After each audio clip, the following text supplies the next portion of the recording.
Hello, GSU, and welcome to Jaguar Sports Talk Nation, where we get the scoop on the games. I'm your host, Charles Clayton, and I'm here with a game changing coach, here to get her perspective on critiques and improvements and surprises. Coach T Mack, welcome to our show today. Thank you for having me once again. Yes, absolutely. So, man, we're going to jump right into it.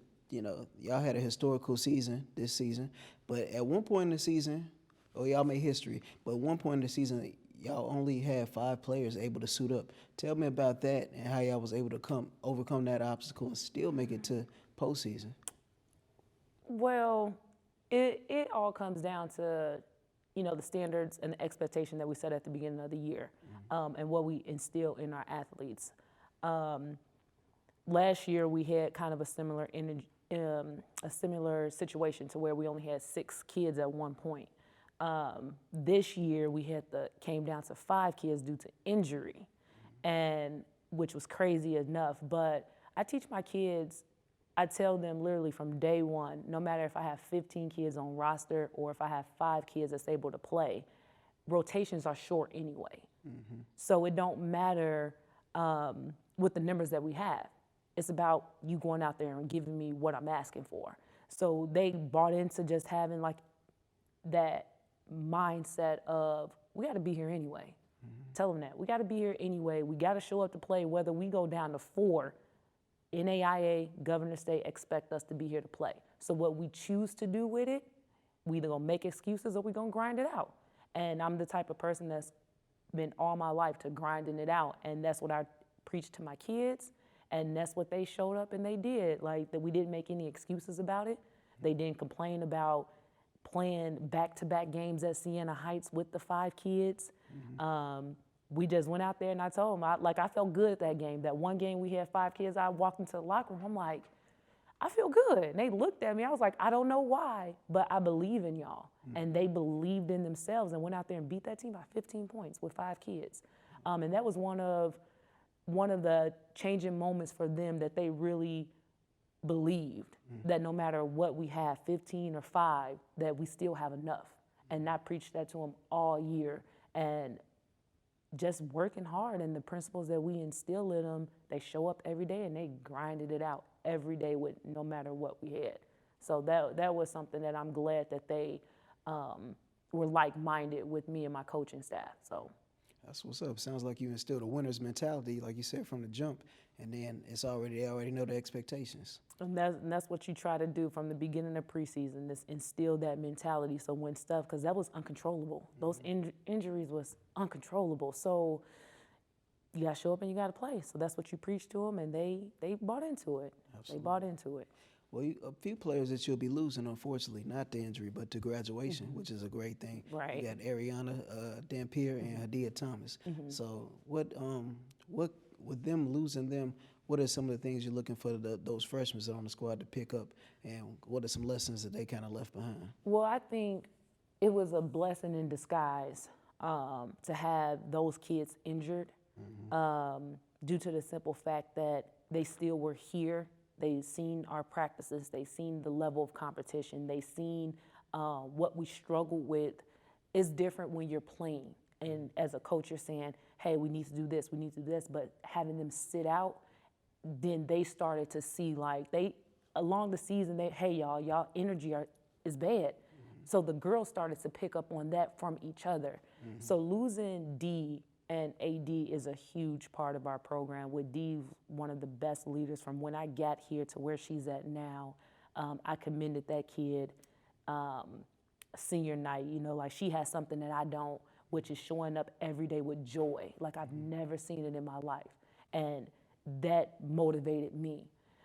So losing her is going to be a huge blow, but also gaining those kids who were out, with Amber being able to come back, and with Angie and Tabby, Crystal, all of them able to come back. I think now we don't have to depend on just one person, because D, we had to depend on her with that leadership. But now that they're all not freshmen anymore, and they got a year of experience, I think it's a blessing in disguise, to where now everybody can take pieces of D and have that. And then with AD, she's probably one of the most athletic kids that I've ever coached. but she also brought a lot of fun to the team. She brought a lot of insight to the kid. The kid sees the game well enough. Maybe too much for my liking because she passed the ball way too much, but she sees it well. So I think with them being able to watch her and seeing what she was capable of doing is going to help them out a lot too. And having her being her a part of the season as well, she was able to talk to them and they can talk about it and stuff like that. So like I said, I think it was a blessing in disguise, but losing those two this year to graduation, like you said, is a good thing. But I think it was something good for them to have those kids actually sit out to watch them. Yeah. And I think it kind of opened their mind to how they would be better just watching how they played the game at this level in our program. Absolutely. So I'm definitely thankful and blessed with tremendous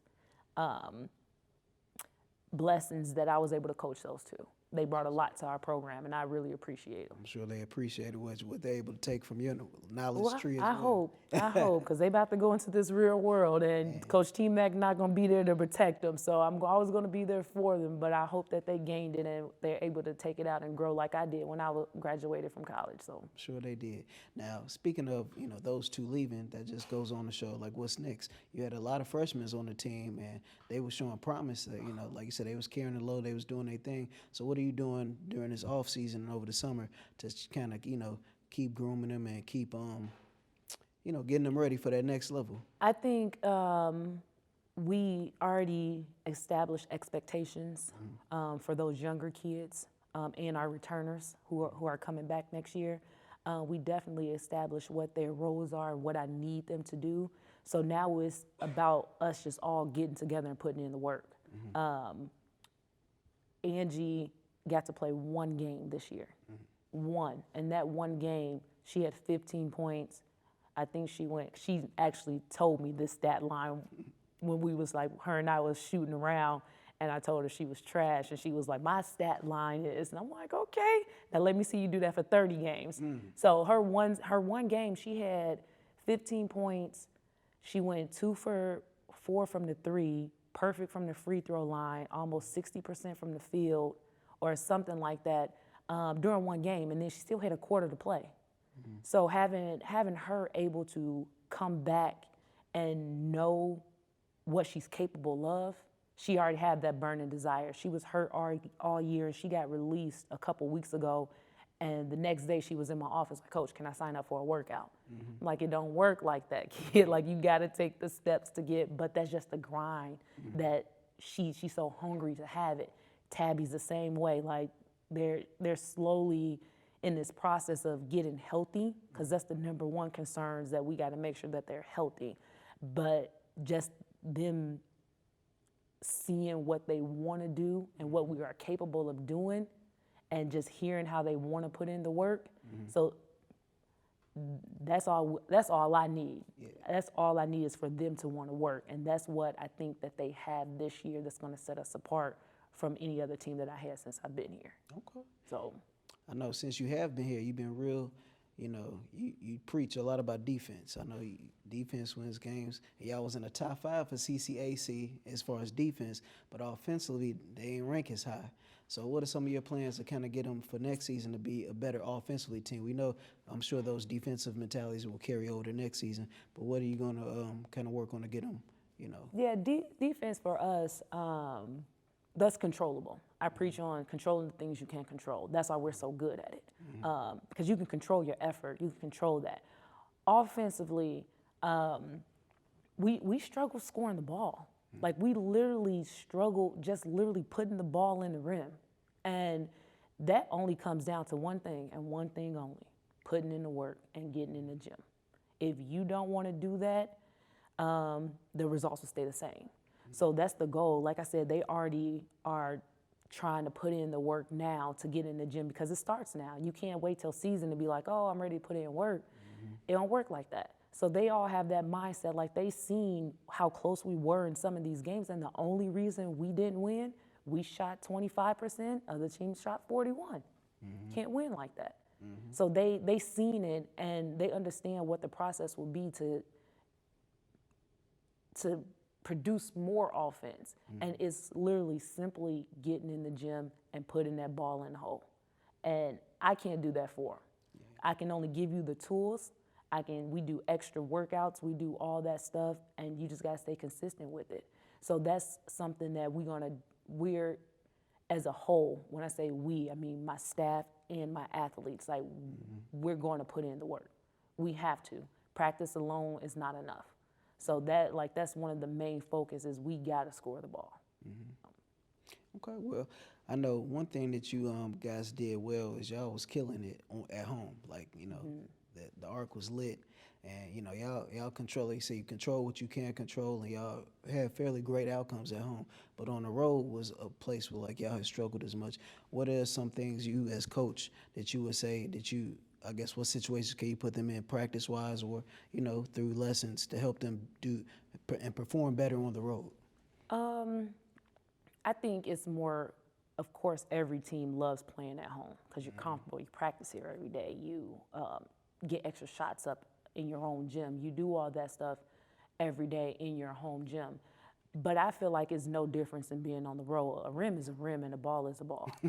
And we have to have a different mindset on the road because it wasn't like we wasn't in games. We just couldn't score. Like literally, like we just couldn't score, and that just came down to discipline. Like the rims don't change, the size of the rim don't change. It might be a different style of a rim, but it doesn't change. The ball side doesn't change. We just got to make shots.